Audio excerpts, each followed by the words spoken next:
about a man who had a heart full of courage, a mind filled with hope, and someone who never gave up fighting for what he believed in. I would like to speak to you about Terry Fox. Terry Fox was born on July 28, 1958 in Winnipeg, Manitoba. He was the second oldest of 4 children. In 1968, when Terry was 10 years old, he and his family moved to Port Coquitlam, British Columbia. As a child, Terry played soccer, baseball, and rugby. He competed in track and field and took up cross-country running, but what he wanted to do more than anything else was to play basketball with his friend Doug Alward. In November 1976, at the age of 18, Terry began having a pain in his right knee. He tried to ignore it, but by March the pain was unbearable. After some tests, the doctor told him he had bone cancer and his leg would have to be amputated as soon as possible.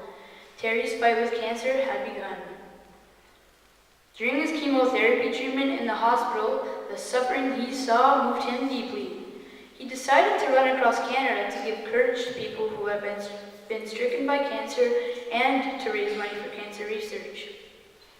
On the morning of April 12, 1980, Terry dipped his artificial leg into the Atlantic Ocean in St. John's, Newfoundland, and the Marathon of Hope had begun. As Terry's best friend, Doug Alward, drove a van westward, Terry ran behind. 1 kilometer at a time, day after day, no matter what the weather or how he felt.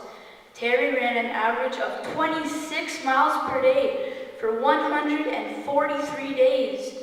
That would be the same as jogging from Sturgeon Falls to North Bay every day for almost 5 months.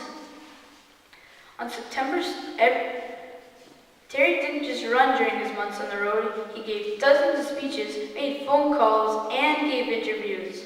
It was exhausting, but it helped raise money. During one single day in Toronto, he raised over $100,000.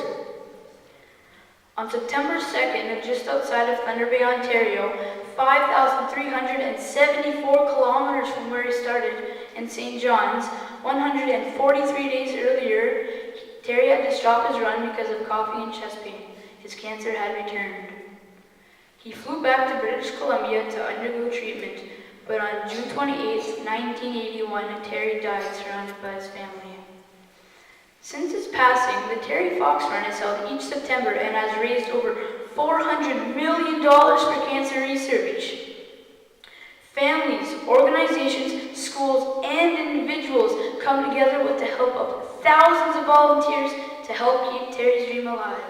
He has taught me that you can do anything you set your mind to, no matter how hard it may be, and that just only one person can make a difference. He was truly a Canadian hero. Thank you for listening to my speech.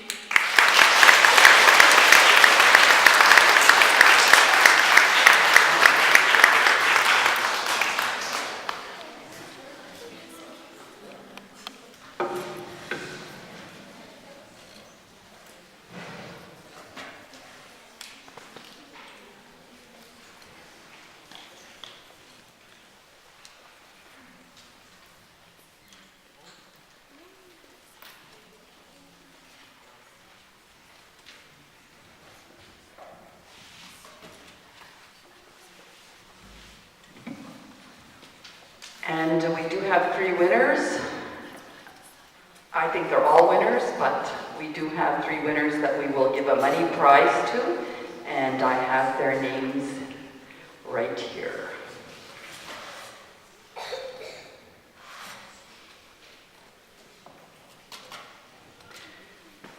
All right, our first place winner in grade 5-6 is Cooper Kinsella.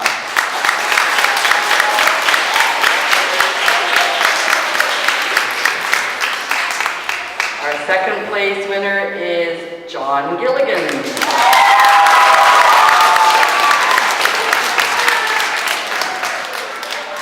And our third place winner is Becky Zaba.